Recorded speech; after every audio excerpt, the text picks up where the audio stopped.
have it, the perfect milky pancakes. Not dry, it's moist in the mouth, smooth, delicious, and milky.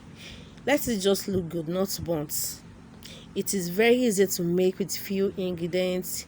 You can actually have this with oatmeal, pap, or chocolate, coffee, anything of your choice. You can decide to add fruits.